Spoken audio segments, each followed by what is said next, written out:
So once you've done all the practice that you want to do with the left side, and then it's a good time to actually do it on the right side of this sketchbook. So what you can do here is to first determine the size of your portraiture. Try to draw first in pencil, the middle line, and then half the page would be your horizontal line. So these are the first two things that you want to determine. Now, as far as the eye widths are concerned, so I'm just going to get my hand here, and I can determine the size, what I want. The first thing that I do is determine the width first. So the height of this will be determined from the eye divisions that I'm going to be making. So I've determined that this is going to be the width of that face. So at least the width of your hand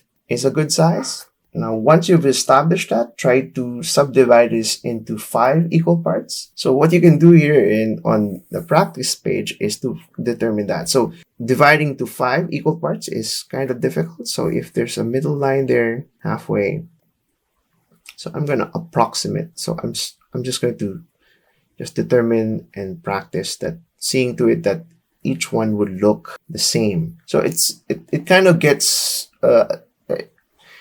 you kind of need a few practices of this. So you can do this the same way again, and you can do this accordingly. So I can determine exactly where these are. So I adjust accordingly.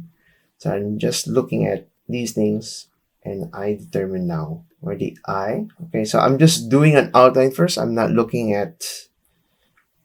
yet looking at the details. So here, I'm just doing an outline of where the nose is supposed to be from 45 degrees or somewhere there.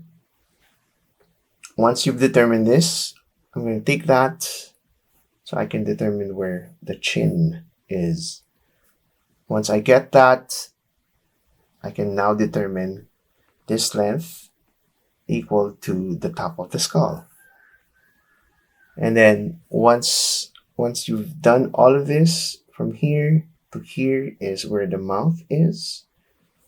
So one third length. So 1/3 of the width of the eye is the iris. From the nose to the eye, from the eye to the where your hairline is going to be. The mouth is not going to be a straight line. Halfway the nose. So the nose width is going to be here, one eye. Usually.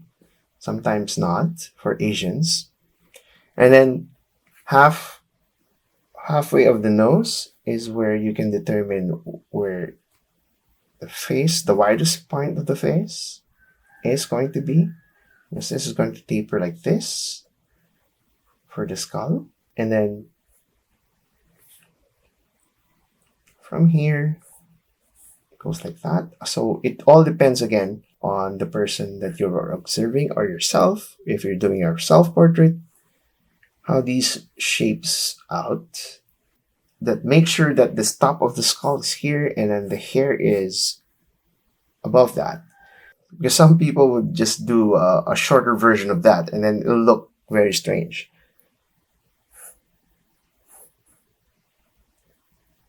On top of the skull is something like this, round, and of course there's the hair. One eye above is where you determine where the eyebrows are. The ear is from the eyebrow to the bottom of the nose. Neck is in between the eye and the side of your face. Over here. Of course, the shape of the mouth really depends on the shape of what you see. Shape.